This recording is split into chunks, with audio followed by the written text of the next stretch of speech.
March 27 ಅವತ್ತು date ನಿಗದಿಯಾಗಿತ್ತು, ಅದು ಮಾಡಲಿಲ್ಲ.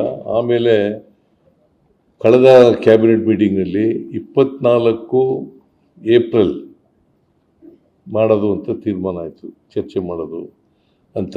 ಅವತ್ತು ಫೈನಲ್ ಮಾಡಲೇಬೇಕು ಅಂತೇಳಿ ಅವತ್ತು ದೃಢ ನಿರ್ಧಾರ ಮಾಡಿತು.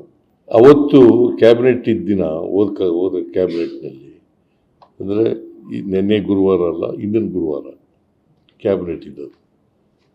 ಆ ಕ್ಯಾಬಿನೆಟ್ನಲ್ಲಿ ಈ ವಿಷಯ ಚರ್ಚೆ ಬಂತು.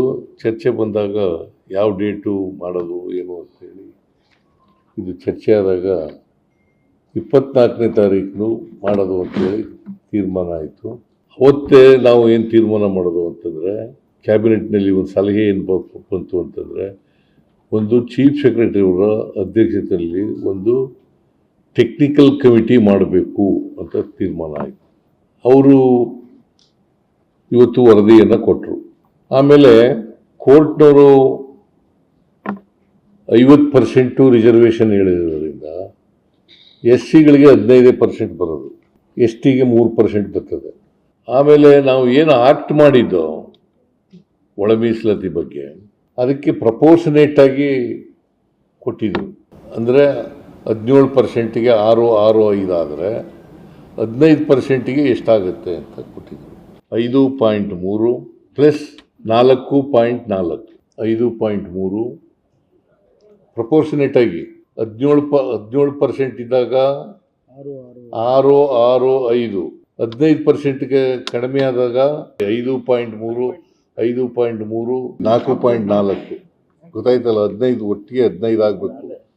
5.3 5.3 4.4 ಅದರ ಒಂದು ರಿಪೋರ್ಟ್ ಕೊಟ್ಟಿದ್ರು. ಆ ರಿಪೋರ್ಟ್ನಲ್ಲಿ 2-3 ಆಪ್ಷನ್ಗಳನ್ನ ಕೊಟ್ಟಿದ್ರು. ಅದರಲ್ಲಿ ಇದು ಒಂದು ಆಪ್ಷನ್. ನಾವು ಅಂತಿಮವಾಗಿ ಕ್ಯಾಬಿನೆಟ್ ತೀರ್ಮಾನ ಮಾಡಿದ್ದು 5.25 5.25 4.5 5.25 ಅದು ಲೆಫ್ಟ್ಗೆ, ಅವರ ಸಂಬಂಧಿತ ಜಾತಿಗಳಿಗೆ. Group A.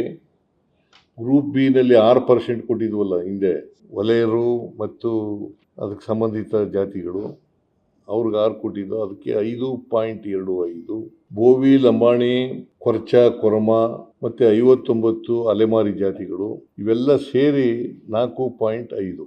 ಇದು ಸರ್ವಾನುಮತದಿಂದ ತೀರ್ಮಾನ ಆಗಿರ್ತಕ್ಕಂಥದ್ದು.